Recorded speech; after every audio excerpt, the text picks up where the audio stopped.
নদীর ধারে এক শান্ত ছোট্ট গ্রাম। চারদিকে সবুজ গাছপালা, সোনালী ধানের ক্ষেত আর নদীর শীতল বাতাসে ভরা নিস্তব্ধ প্রকৃতি। গ্রামের মাঝখানে দাঁড়িয়ে আছে এক বিশাল পুরনো তেঁতুল গাছ। দিনে গাছটা একদম সাধারণ, কিন্তু রাত নামলেই বদলে যায় সবকিছু। গ্রামের লোকজন বলে গভীর রাতে ওই গাছ থেকে ভেসে আসে মিষ্টি গানের সুর। কেউ বলে মানুষ আর কেউ বলে পেতনি। এই রহস্যময় গ্রামেই থাকে এক বৃদ্ধ দাদি আর তার দুই নাতি নাতনি, রাহুল আর পারুল। বিকেল হয়ে গিয়েছে, ঘরে চাল ডাল কিছুই নেই। আমি বরং হাট থেকে কিছু শাকসবজি নিয়ে আসি। দাদি, আজ যেও না, আকাশটা ভালো নয়, বৃষ্টি আসতে পারে। তাছাড়াও রাত হলে গ্রামের তেঁতুল গাছটি ভয়ঙ্কর হয়ে ওঠে। দাদি, গ্রামের একজন বলছিল কাল রাতে নাকি ওই তেঁতুল গাছ থেকে কেউ গান গাইছিল। তুমি আজ যেও না। আরে বোকারা, পেতনি ডাইনির ভয় পাস না। আমি কত বছর ধরে এই পথ দিয়ে যাচ্ছি, আমার কিছুই হবে না। আর আজ হাটের দিন, আজ না গেলে আবার 7 দিন অপেক্ষা করতে হবে। ঠিক আছে দাদি, তাহলে যাও, কিন্তু সন্ধ্যার আগেই বাড়ি ফিরে আসবে। ঠিক আছে, আমি তাড়াতাড়ি চলে আসব। আর তোরা দরজা জানালা বন্ধ করে রাখিস।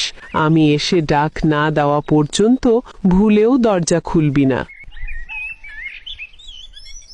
ঠাম্মা ঝুড়ি হাতে হাটের উদ্দেশ্যে রওনা দিলেন। চারদিকে নিস্তব্ধতা, শুধু পাখির ডাক। হঠাৎ পাশের তেঁতুল গাছটা হালকা বাতাসে দুলে উঠল। বাতাসটা যেন কেমন অদ্ভুত, মনে হচ্ছে কেউ যেন গাছের ভেতর থেকে ডাকছে। বেশ কিছুক্ষণ পর তাম্মা হাটে এসে পৌঁছায়। চারদিকে মানুষের ভিড় আর কোলাহলের মাঝে শাকসবজি কিনতে কিনতে কখন যে অনেকটা সময় কেটে যায় তা সে টেরই পায় না। ধীরে ধীরে সন্ধ্যা নেমে আসে। বাড়িতে রাহুল আর পারুল একা। চারপাশে অন্ধকার বাড়ছে, সঙ্গে বাড়ছে তাদের ভয়। বাহিরে আকাশের অবস্থাও ভালো নয়, ঝোড়ো হাওয়া বইছে, যে কোনো সময় বৃষ্টি আসতে পারে।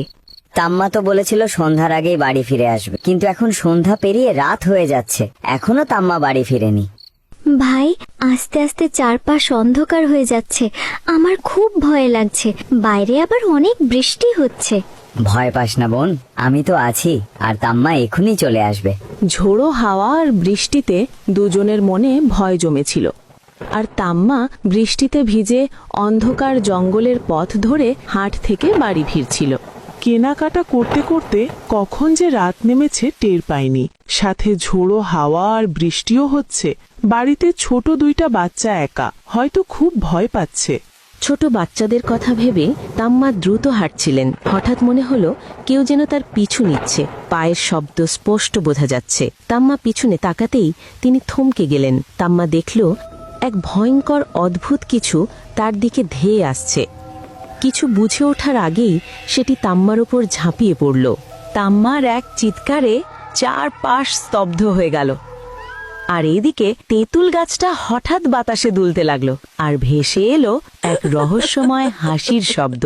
আর দেখতে দেখতে হঠাৎ গাছের একটি ডালে ভয়ঙ্কর এক পেতনি দৃশ্যমান হলো।